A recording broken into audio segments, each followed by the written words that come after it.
Bismillahirrahmanirrahim. Assalamualaikum warahmatullahi wabarakatuh. Alhamdulillah alladzi hadana lihadza wa ma kunna linahtadiya laula an hadanallah.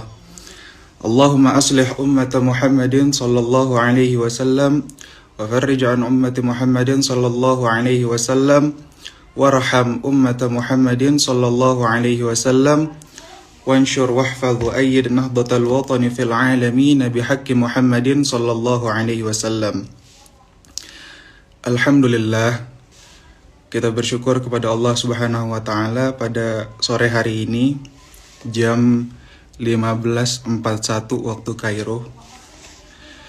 Kita bersama-sama dapat berkumpul melaksanakan kajian di Instagram Live PWKNWDI Mesir.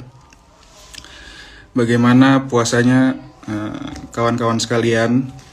Mudah-mudahan lancar, berkah, selalu dapat curahan dan keberkahan dari Allah Subhanahu wa taala di hari yang ke-6 ini.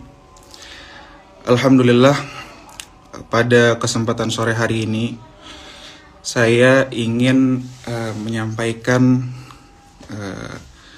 materi tentang kebersihan hati. Yang mana kebersihan hati merupakan investasi yang paling agung yang diberikan Allah Subhanahu wa taala terhadap kita. Hati merupakan investasi yang paling agung yang Allah taala telah berikan kepada kita. Yang sepatutnya kita jaga, kita rawat dengan sebaik-baiknya. Sebagaimana sabda Rasulullah sallallahu alaihi wasallam, beliau bersabda, "Ala wa inna fil jasad mudghah fa idza saluhat saluhal jasadu kulluh wa idza fasadat fasada jasadu kulluh." Atau kama qala sallallahu alaihi wasallam. Beliau bersabda, sesungguhnya di dalam tubuh seseorang itu terdapat segumpal daging, yang mana apabila segumpal bagian ini baik, maka seluruh anggota tubuh kita akan melakukan hal-hal yang baik. Dan sebaliknya, apabila segumpal daging ini rusak, maka seluruh anggota tubuh kita akan rusak. An-Nabi SAW mengajarkan kepada kita sekalian bahwasanya sebagaimana kita ingin dilihat oleh manusia, sebagaimana tempat manusia melihat kita yaitu wajah, kita ingin dilihat dengan sebaik-baiknya. Apabila ada kotoran di wajah kita, atau apabila ada cacat atau ada luka di wajah kita, maka kita tidak akan pede untuk keluar dari rumah atau keluar ketemu kawan atau teman-teman kita. Sebagaimana itu pula kita harus menjaga hati kita, yang mana apabila Allah Subhanahu wa taala lihat kepada hati kita terdapat kotoran, akan malu kita. Maka sebagaimana kita malu jasad kita dilihat apabila ada cacat, sebagaimana itu pula bahkan lebih seharusnya kita memberikan concern atau perhatian terhadap hati kita, yang mana disebutkan bahwasanya al-qalb mahal nazar Rabb. Hati kita adalah tempat di mana Allah Subhanahu wa taala pandang. Tempat di mana Allah Subhanahu wa taala memandangnya.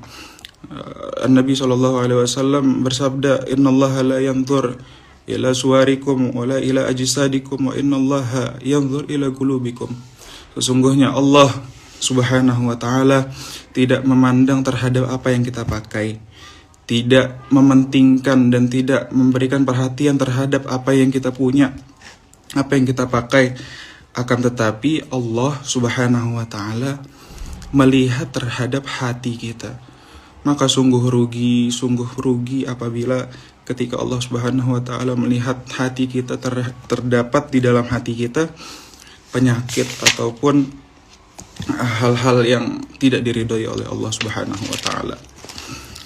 An-Nabi SAW mengajarkan kepada kita tentang kebersihan hati itu. Beliau mengambil contoh.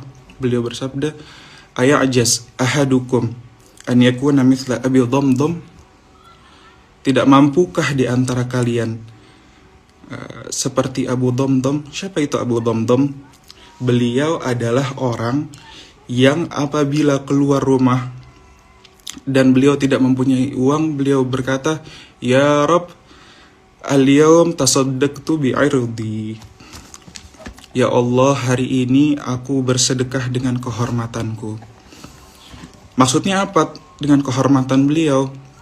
Beliau bersedekah memaafkan orang-orang yang pada hari itu memaki beliau, mengganggu beliau, menzalimi beliau. Maka beliau bersedekah dengan hal tersebut. Nah, Rasul Shallallahu Alaihi Wasallam memberikan penjelasan bahwasanya orang yang semacam ini bukan termasuk orang yang lemah, melainkan orang yang mempunyai hati yang bersih, orang-orang yang sangat beruntung. Bahkan diajarkan pula oleh para anbiya wal mursalin, di antaranya Sayyidina Ibrahim ala nabiyina wa alihi afdhalus shalah wa azkas salam. Beliau mengajarkan doa, yang mana doa tersebut diabadikan oleh Allah Subhanahu wa taala di dalam Al-Qur'an. Wala tukhzini yawma yub'atsun yawma la yanfa'u malun wala banun illa man atallaha biqalbin salim.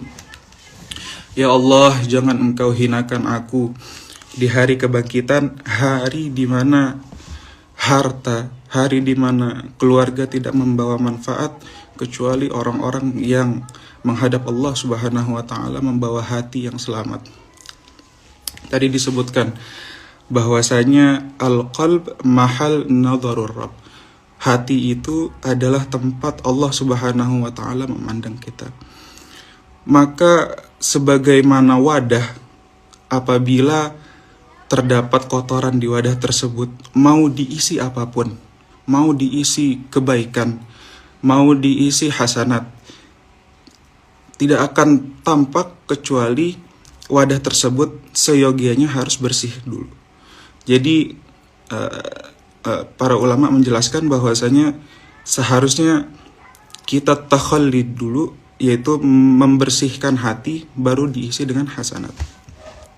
Itu disebutkan wa kullu ina'in billadzi fihi yamdahu. Setiap wadah akan memercikkan apa yang ada di dalamnya, apa isinya. Itu juga disebutkan bahwasanya penyakit hati yang paling utama yang dimiliki oleh manusia ada 3 menurut para ulama. Yang pertama adalah al-kibr, menyombongkan. Sombong terhadap apa yang dia punya. Dia merasa apa yang dia punya lebih baik dari apa yang orang lain punya. Dia merasa kedudukan yang Allah Ta'ala berikan kepada dia di dunia yang fana ini lebih baik di antara orang-orang yang lain. Sombong. Maka orang-orang yang semacam ini akan dilumat, akan dihancurkan oleh Allah Subhanahu wa taala sebagaimana disebutkan, man tawadha rafa'ahu Allah wa man takabbar wada'ahu Allah. Barang siapa yang tawadhu, barang siapa yang merendah diri kepada Allah, hakikatnya Allah akan muliakan, Allah akan tinggikan. Dan barang siapa yang kibir, yang sombong, maka Allah Subhanahu wa taala akan hancurkan. Dan kawan-kawan sekalian, inilah salah satu penyakit hati, yaitu kibir. Yang kedua adalah hasad, iri terhadap pemberian nikmat Allah Subhanahu wa taala kepada makhluk lain. Orang dapat nikmat A, nikmat B, kita yang pegel, kita yang kesel terhadap pemberian Allah Subhanahu wa taala terhadap hambanya tersebut. Yang mana ini adalah penyakit hati yang seyogianya sangat-sangat merusak hati. Dan kita pun tidak akan tenang menjalankan apapun kegiatan di dunia ini apabila mempunyai sifat hasad tersebut. Yang ketiga, sifat riya.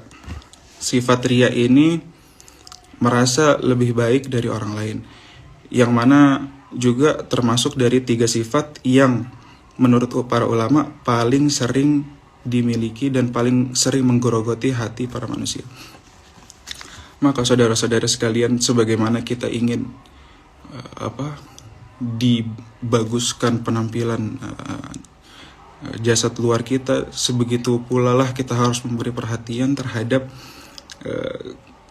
kebersihan dan kebaikan di dalam hati kita.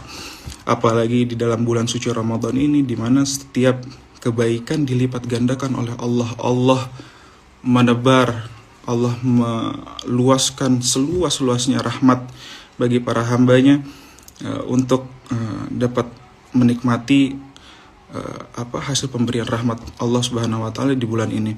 Itu disebutkan man lam yatasaffa fi Ramadan famata yatasaffa.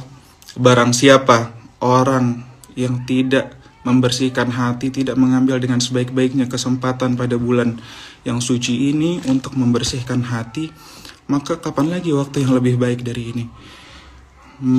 Malam yatasaffa fi Ramadan famata yatasaffa. Sungguh bulan ini, bulan Ramadan adalah sebaik-baiknya bulan, sebaik-baiknya kesempatan untuk kita membersihkan hati kita.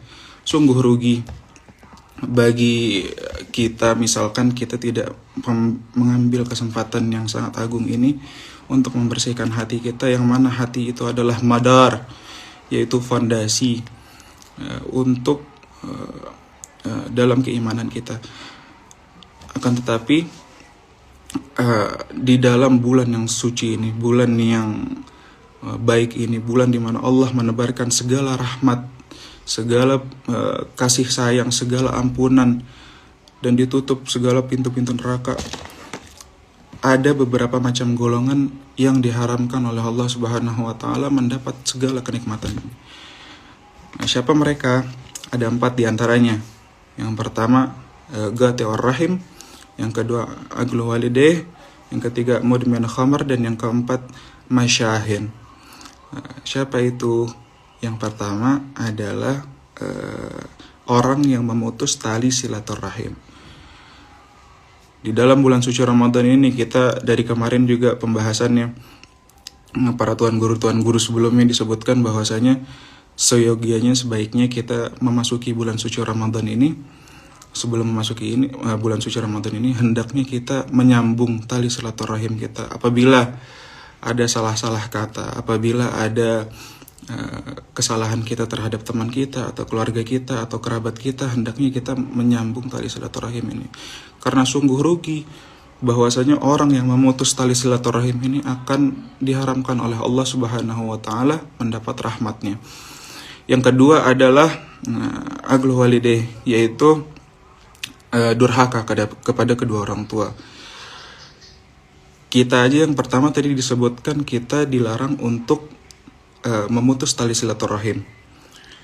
Yang kedua lebih dahsyat lagi dan lebih harusnya kita memberikan perhatian kita terhadap hal ini, yaitu adalah kebaktian kita terhadap kedua orang tua kita. Ibu bapak kita minta ridho, kita minta maaf dalam menyambut bulan suci Ramadan ini apabila kita ada salah kepada kedua orang tua kita. Yang ketiga adalah mudmin khamar, yaitu para pecandu narkoba dan peminum minuman keras. Mereka juga yang diharamkan oleh Allah Subhanahu wa taala untuk mendapatkan rahmat di bulan yang agung ini. Dan yang keempat adalah masyahin. Musyahin yaitu adalah orang yang memiliki kedengkian dan kebencian terhadap sesama muslim. Ya Allah, wallahi teman-teman sekalian, sungguh rugi kita pada bulan yang agung ini apabila di dalam hati kita, di dalam jiwa kita, di dalam tempat wadah di mana Allah Subhanahu wa taala memberikan pandangannya terhadap 4 hal tersebut. Terdapat 4 hal tersebut. Yang pertama tadi Qati'ur Rahim, Aqlu Walidayh, Mudmin Khamar, dan Masyahin. Mudah-mudahan Allah Subhanahu wa taala memberikan kepada kita nikmat, membantu kita, memberikan taufik serta hidayah sehingga penyakit-penyakit ini terlepas daripada diri kita. Allah Subhanahu wa taala memberikan rizki berupa hati yang bersih, karena pada hakikatnya orang-orang mukmin yang sejati yang akan menghadap Allah Subhanahu wa taala dengan hati yang bersih. Mungkin pada kesempatan ini hanya sekian yang bisa Al-Fagir sampaikan. Mudah-mudahan Allah Subhanahu wa taala memberikan kepada kita segala macam rahmat, segala macam kemuliaan yang ada di bulan ini. Mudah-mudahan Allah Subhanahu wa taala angkat kesalahan kita, dosa-dosa kita, dan dimatikan kita di dalam husnul khatimah. Amin amin ya rabbal alamin. Wallahul muwaffiq wal hadi ila sabilir rasyad. Assalamualaikum warahmatullahi wabarakatuh.